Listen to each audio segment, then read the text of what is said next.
தூசியும் சாம்பலுமாய் குப்பையில் கிடந்த என்னை ஆயிரமாய் மாறும் அபிஷேகம் ஈந்தளித்தீர்.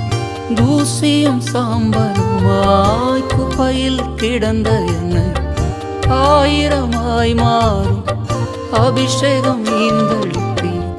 நன்மைகளை எண்ணி பாடுவேன் என்றும், நல்லவரை உம்மை போற்றுவேன்.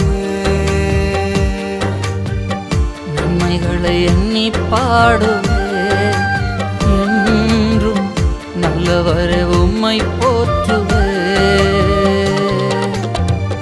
என்னை நீர் அறிந்தவர், என் உள்ளம் புரிந்தவர், என்னை நீர் அறிந்த